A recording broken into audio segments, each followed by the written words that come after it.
Ecuador improving all the time. Ecuador was smart enough to realize. Por eso creo que Ecuador tiene que sentirse muy orgulloso del presidente que tiene. En ese sentido es que Rafael Correa salía con una aprobación como número 1. Incluso te diría, en estos meses todavía ha subido.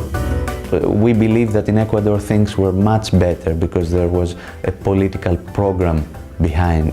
Los niveles de endeudamiento del Ecuador han alcanzado los menores niveles históricos. Los mismos estudios comparan el progreso de Ecuador junto al de Colombia y Colombia se queda 30 años abajo. The image of Ecuador, the awareness of Ecuador, I think that's where you see changes taking place. El rol que está teniendo en este momento, por una parte el presidente Correa, por otra parte su revolución ciudadana, se distingue a escala internacional como una de las experiencias más interesantes, porque se está llevando a cabo lo que podríamos llamar una refundación del país, una reconstrucción política, pero también social, económica, cultural del país. Y por consiguiente esto se observa con un gran interés a escala internacional. ¿Tú crees que la política de Rafael Correa es original? Sí, es evidente.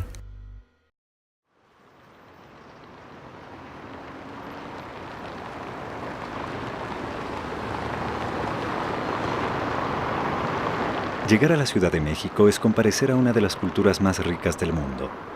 Allí sus más de 8,5 millones de habitantes recorren a diario la doble vía del pasado y del presente.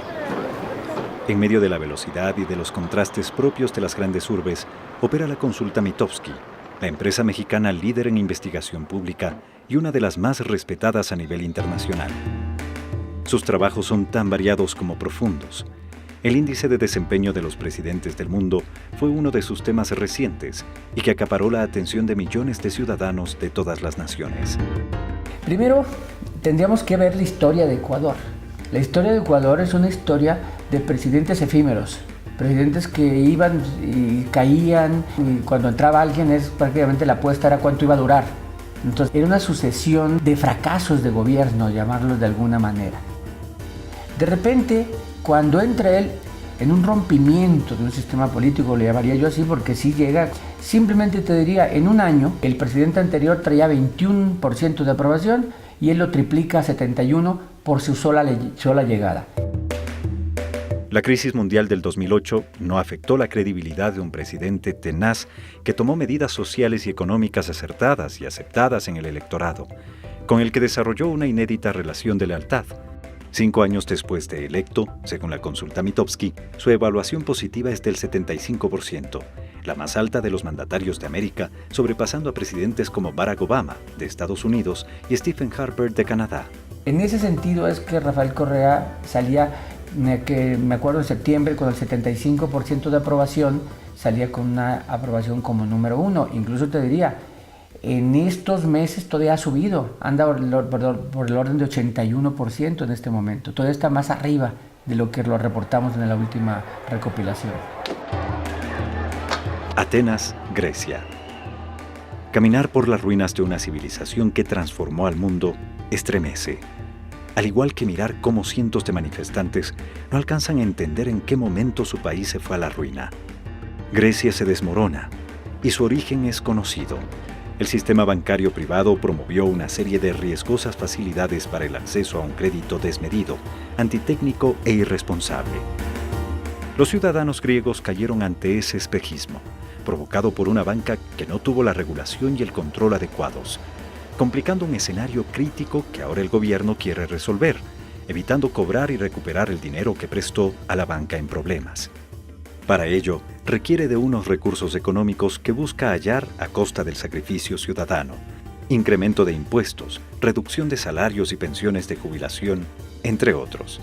Cuando el primer ministro Yorgos Pandreou propuso un referéndum para consultar a la población si es que estaba dispuesta a someterse a nuevos sacrificios con tal de pagar la deuda, se dice que los países de la Unión Europea le cerraron el paso y simplemente lo derrocaron. En su lugar, se establece una dictadura financiera con un banquero a la cabeza, al mando de un gobierno tripartito que no fue elegido por el pueblo. Leonidas Vatikiostis, documentalista griego, desvirtúa la versión oficial que señala a la sociedad civil como la responsable de los sucesos por no saber endeudarse. Endeudocracia evidencia la responsabilidad de la banca, su anuencia indiscriminada ante las recetas del Fondo Monetario Internacional. En este documental, Vatikiostis destaca la actitud de Ecuador frente al Fondo Monetario Internacional. We knew about the example, we knew about the audit commission that he created some years ago, so we started following information and tried to find information about him. Το Ιράκ κατάφερε να διαγράψει ένα μεγάλο τμήμα του χρέους του με τις πλάτες μιας αυτοκρατορίας. Μια άλλη χώρα όμως αποφάσισε να σταθεί στα δικά της πόδια και να τα βάλει με το Διεθνές Νομισματικό Ταμείο και τους μεγάλους δανειστές της. Κατάφερε να αποδείξει ότι το χρέος της ήταν όχι μόνο απεχθές, αλλά παράνομο και αντισυνταγματικό. Καλώς ήρθατε στον Ισημερινό. Actually, I made a radio program about Rafael Correa and Ecuador and this audit commission, and it was the first time that so many people called and were asking for more information, journalists, even politicians, and actually that was the first idea that we should present the work that was going on in countries like Ecuador, especially with the audit commission.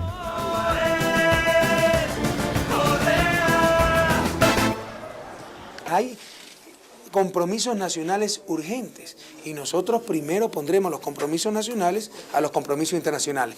En buena hora, si podemos cumplir ambos, pero nuestras prioridades son muy claras. Primero la vida antes que la deuda. My real job was deal making. It was giving loans to other countries, huge loans, much bigger than they could possibly repay. And one of the conditions of the loan, let's say $1 billion loan to a country like Indonesia or Ecuador, and this country would then have to give 90% of that loan back to a U.S. company or U.S. companies to build the infrastructure, a Halliburton or a Bechtel. These were big ones. And those companies would then go in and build an electrical system or ports or highways, and these would basically serve just a few of the very wealthiest families in those countries. The poor people in those countries would be stuck ultimately with this amazing debt that they couldn't possibly repay. They understood that there are similarities, they understood that you can change things even if you are a small country. What the mainstream media was trying to say towards them is that, look, Ecuador, it has oil and it's a different situation, but I think that they understood that it's not about oil, it's not about resources, it's about political will to change things. Il faut aussi, dans l'économie faite par l'Équateur, compter les intérêts qu'il aurait fallu payer jusque 2012 ou 2030. Et si on prend tout en compte, c'était une économie de 7 000 millions, de plus de 7 000 millions de dollars pour l'Équateur. Donc une économie très importante pour le pays, ce qui a permis au gouvernement d'augmenter très fortement les dépenses d'éducation, de santé, pour la création d'emplois aussi, pour l'amélioration des infrastructures. Ecuador is no longer in sale, you know?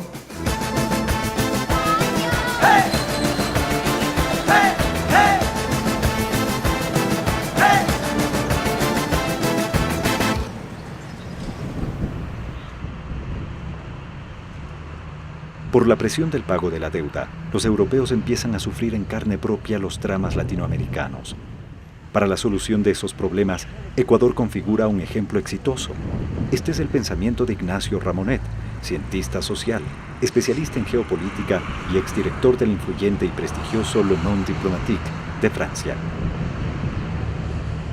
Hoy día en Europa, por ejemplo, se está viviendo un poco lo que se vivió en América Latina en los años 70-80, lo que se llamó las crisis del ajuste estructural y la crisis de la deuda externa, ¿verdad? Y hay que decir que para muchos intelectuales europeos, precisamente, la idea es que miremos a la experiencia de América Latina, cómo América Latina ha podido salir de la crisis de la deuda y en vez de llevar a cabo, como se está haciendo en Europa, una destrucción del estado de bienestar, al contrario, tratar de construir un estado de bienestar como se está haciendo en Ecuador, es decir, dándole pensiones a personas que no tenían pensiones, creando el salario mínimo y desarrollando el salario mínimo, multiplicando las políticas escolares de escuela gratuita, universidad gratuita, etcétera, políticas de salud. Todo eso se está desmantelando en este momento en Europa. Una nueva filosofía se consolida como método para analizar la crisis. El concepto del buen vivir como una auténtica, nueva y soberana forma de pensar nuestras economías tiene una alta valoración para filósofos contemporáneos como Edgar Morin, reconocido sociólogo, antropólogo e investigador, quien en su libro La Vía para el Futuro de la Humanidad, una obra con más de 100.000 ejemplares vendidos en Francia, cita el concepto y al presidente Correa. Pienso cuando un país como Ecuador es un país que es multicultural, que tiene un conjunto de culturas diversas, indígenas y también que llega de la inmigración. La idea de hacer la simbiosis de las mejores cualidades de cada cultura para hacer una cultura nacional del bien vivir. Por ejemplo, yo en mi último libro sobre los asuntos políticos, yo tomo la idea del bien vivir del presidente de Corea para decir que nosotros también debemos orientar nuestra política con esta finalidad del bien vivir. Yo hice la integración personal para la Francia de esta idea y pensé que vale para todos los continentes, todas las naciones, en cada nación con su especificidad, es evidente. En Cotacachi, Ecuador, una pareja de estadounidenses, Susan y Dan Haskins, parece que encontraron algo parecido al buen vivir. Hace 35 años mantienen una publicación especializada en jubilados de su país, pero también de Canadá, Europa y Australia, llamada International Living. Con el tiempo se han dado cuenta que los jubilados no necesariamente buscan tener la mejor jubilación en términos monetarios, sino de bienestar. One thing I'd like to mention is that every year International Living does an index. It's called the Global Retirement Index, and we rank different countries in the world. We rank about 150 countries for the things I mentioned earlier: cost of living, healthcare, safety and security, infrastructure. And for the last 3 or 4 years, Ecuador has come out on top. This article, in fact, shows that this is from 2009 when Cuenca was named the #1 retirement destination in the world. Hace un año y medio, Mark y Connie Pumble, ciudadanos estadounidenses, viven en Cuenca. Tomaron esa decisión porque los costos en los que deben incurrir para su vida diaria son notablemente menores que en su país. For a variety of reasons, the medical, the climate, the rent is very affordable. We pay $200 for this place, and I don't think we could get a view like this for $200 in the United States. The insurance, the cost of medical care in the United States is very expensive. Here it's much more affordable. My insurance is with Social Security. So my insurance, medical insurance, is free. I think the changes are for the better in Ecuador. I think Ecuador is really doing a great job in listening to the needs of what the people want. But I think Rafael Correa is doing a good job. Well, we wouldn't be here if we didn't think that this was a wonderful place to be. We feel a responsibility for the people that we write for, who read our magazine. We want them to feel that they're going to a place where they're going to be safe, they're going to have a good quality of life now and long into the future. So we believe that Ecuador is that place. Hayati Ghosh, catalogada como una de las mejores economistas del mundo, es catedrática de la Universidad Jawaharlal Nehru de Nueva Delhi y editorialista del periódico inglés The Guardian. Allí publicó, en enero pasado, una columna en la que destaca el actual modelo económico-político de Ecuador. Un resumen de su artículo fue difundido por la red de noticias en tiempo real, que se transmite por Internet y se apoya en satélite y televisión por cable. Welcome to the Real News Network. I'm Paul Jay in Washington. One of the countries in Latin America that is not talked about very much, but perhaps and some people suggest it is one of the more interesting models for development on the globe, and that's Ecuador. Very interesting. International Living magazine just selected Ecuador as the #1 place in the world to retire. Now joining us, and recently returned from Ecuador, now in New Delhi, is Jayati Ghosh. Jayati teaches economics at JNU in New Delhi. Thanks for joining us, Jayati. It's a pleasure. Well, here is a tiny country with only 14 million people. So you would imagine that this is a country where very little can be done. Right. And I discovered when I was there that in fact they have had not just a transformatory approach in terms of how they want to shape development and where they want to take the economy and how they see the economy functioning for the people and for nature rather than for finance and for capital, but also that they've taken very specific steps, which many other countries can do. Before 2009, Ecuador, the government was getting about 13% on average of the total oil revenues. And the companies, the foreign companies, were getting 87%. They passed a law in July 2010 that completely reversed the terms. So now the government gets on average 87% and the companies get 13%. It's actually extraordinary that they managed to do this. There are 18 oil companies operating in Ecuador. 6 of them said that this is unacceptable and they left. And the government basically said, well, goodbye and good luck.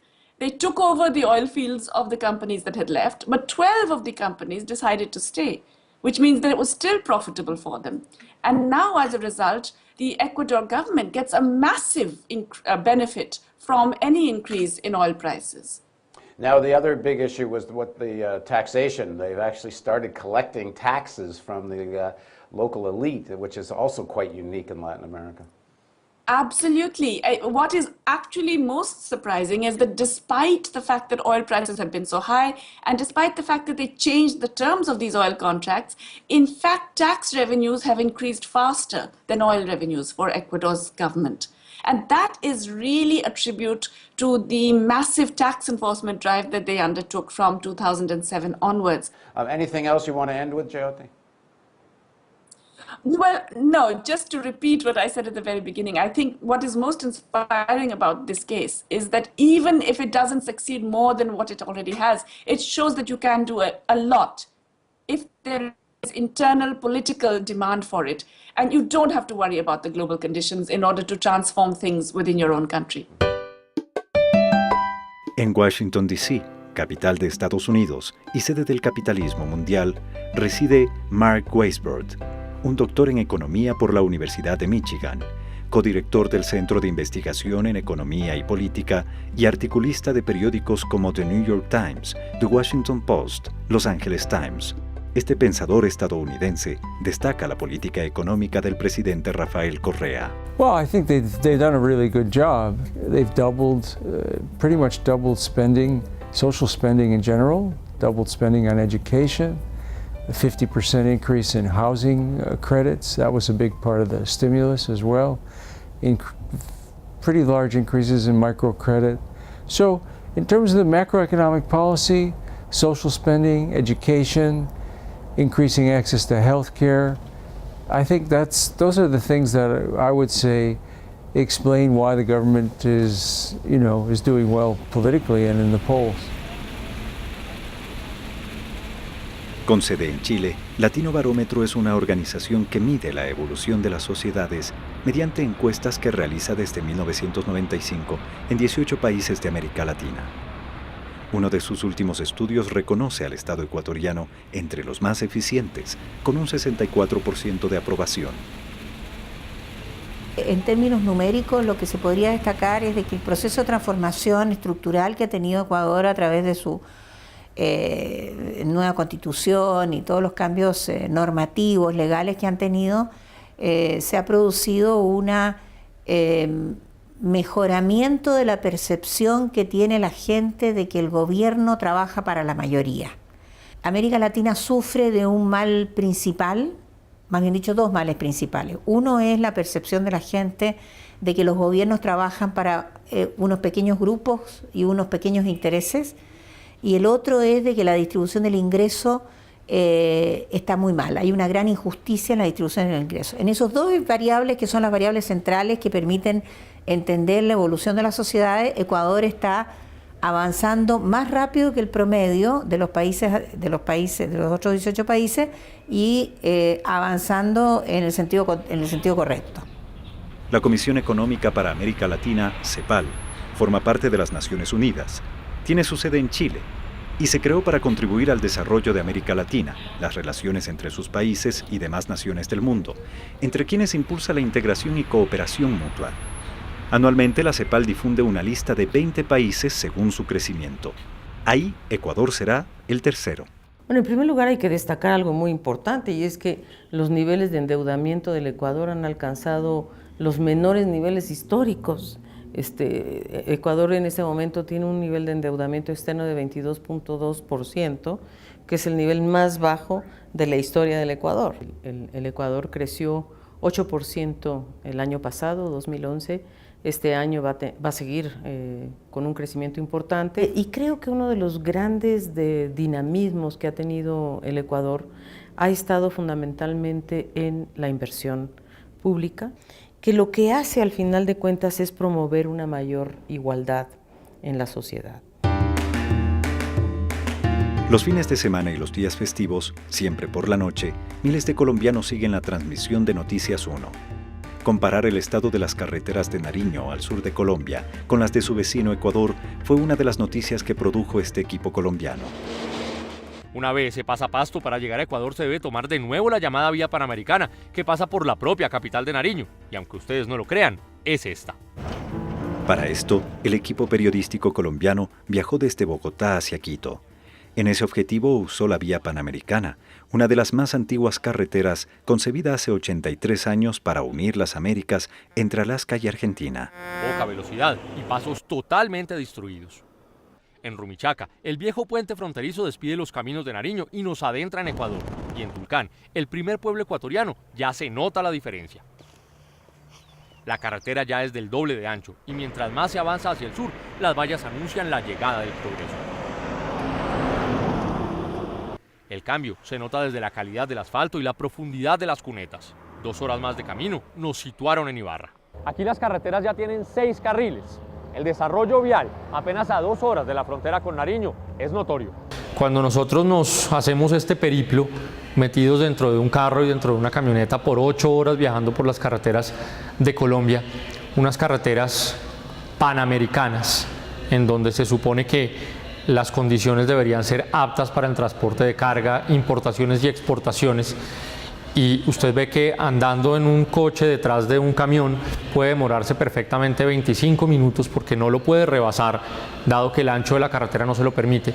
Y luego llega a Ecuador y apenas ha pasado 1 hora y 45 minutos, usted encuentra 6 carriles de vía, usted evidencia el atraso. Se evidencia que el progreso sí puede llegar y sí puede existir, como está puesto ahí. Este es el panorama de la vía.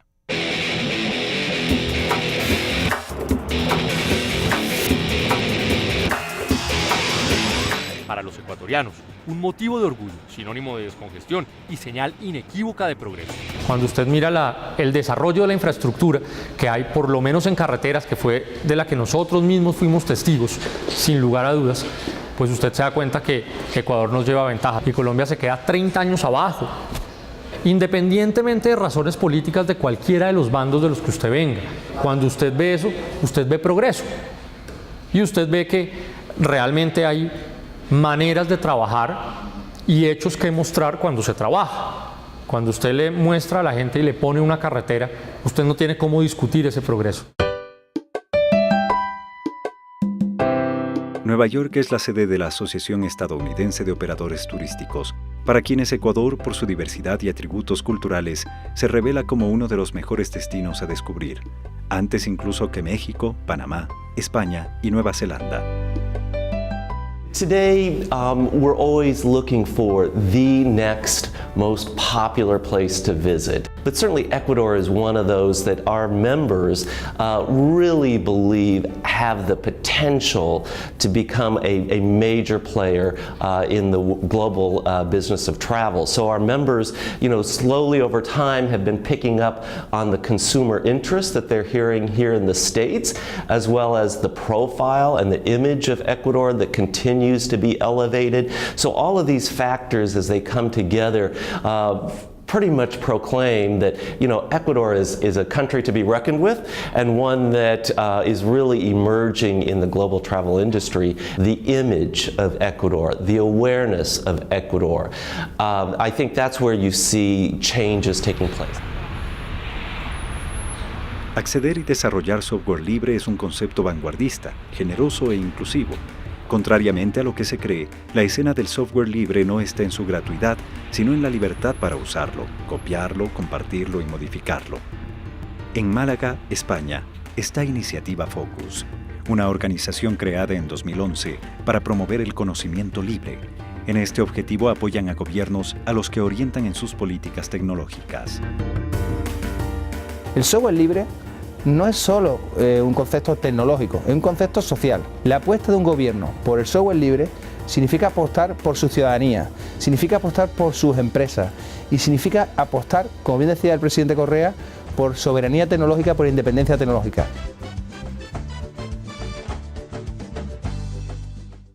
Queridos amigos, los saluda Rafael Correa, presidente de la República del Ecuador. Ustedes saben que es la hora de la integración de América Latina, en todos los aspectos, entre ellos el aspecto tecnológico y el uso de tecnologías informáticas. Por eso es necesario que todos adoptemos, tanto a nivel público cuanto a nivel privado, el software libre. De esa manera garantizaremos la soberanía de nuestros estados, dependeremos de nuestras propias fuerzas, no de fuerzas externas a la región. Seremos productores de tecnología, no simples consumidores. Seremos dueños de los códigos fuentes y podemos desarrollar muchos productos que incluso con una adecuada articulación de nuestros esfuerzos pueden ser de suma utilidad para las empresas públicas y privadas de la región. Conocer es el vídeo, un vídeo que además creo que no tardaba más de 2 minutos, del presidente Correa, dirigiéndose a su población, presentando ese decreto, esas nuevas medidas de impulso al software libre. De la forma tan clara como él la trasladaba, nos impactó muchísimo a la comunidad del software libre a nivel internacional. Por eso todos a utilizar software libre. El gobierno ecuatoriano ya lo estableció como una política de gobierno y de Estado. Esto será un importante paso para la integración y, por qué no decirlo, para la liberación de América Latina. Nunca antes habíamos escuchado a un político decir de una forma tan sencilla, tan clara y tan abiertamente lo importante que era para los gobiernos apostar por software libre. Para lograr este reconocimiento, el presidente Correa debió sortear una lista inicial de 18 candidatos y una propuesta de 3 finalistas, junto al presidente paraguayo Fernando Lugo. Una vez corrida la elección, el presidente ecuatoriano obtuvo un 39.5% de votos, con que una gran mayoría de 15.000 internautas participantes reconocieron su trabajo y convicción en este tema. Creo que Ecuador tiene que sentirse muy orgulloso del presidente que tiene, porque fue de todos los participantes el que más votos obtuvo, por supuesto en su categoría y por eso ganó, pero de todas las categorías fue el que más, el voto absoluto el que más recibió. El Ecuador desde afuera. Las cosas han cambiado. Reconocimiento, admiración y apoyo a un país que decidió trazar su propio destino a partir del progreso, la dignidad, el trabajo y la solidaridad.